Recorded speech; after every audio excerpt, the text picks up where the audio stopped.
អ្នកណាដែលថាប្រុសមិនចេះយំ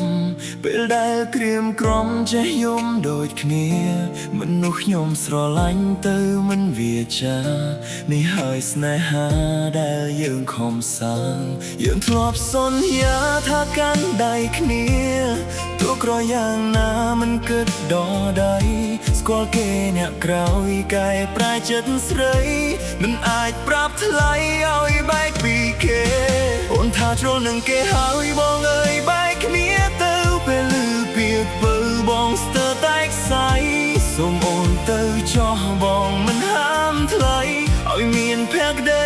នឹងគេអ្នកក្រោយសង្សារបងអើយសូមអោបបានទេមុននឹងមានស្មេអូនព្រមចាក់ចេញសូមអោបឲ្យឆ្អែតចាំអូនទៅវិញជួយបំពេញបំណងបងចង់ក្រោយបានទេ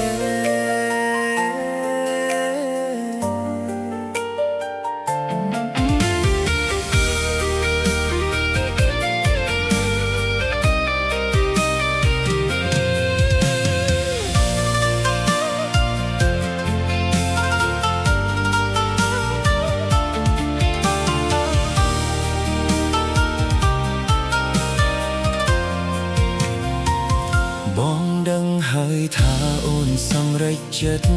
ព្រោះបងគ្មានសិទ្ធិកែប្រែបានឡើយមានតែជូនពរអូននឹងអ្នកក្រោយសូមកុំបណ្ដោយឲ្យដូចបងអីផ្ដាំជន់ទី3មើលថែនាងផងនាងនៅក្មេងណាស់អភ័យទោសផងនាងលែងសាយច្រើនក្រែងនាងឆ្កងខូតោស្លើបងសូមកុំប្រកាន់អូនថាទ្រលនឹងគេហើយបងអើយបែកគ្នាទៅពេលឮពាក្យពើបងស្ទើរតែខ្សែសូមអូនទៅចំបងមិនហាមថ្លៃ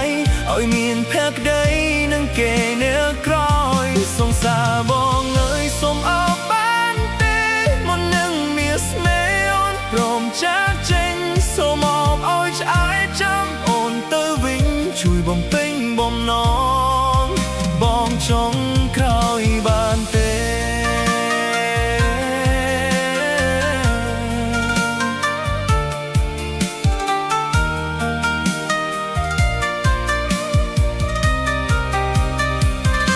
សង្សារបងអើយសូមអោបបានទេមុននឹងមានស្មេអូនព្រមចាក់ចេញសូមអោបឲ្យឆ្អែតចាំអូនទៅវិញជួយបំពេញបំណ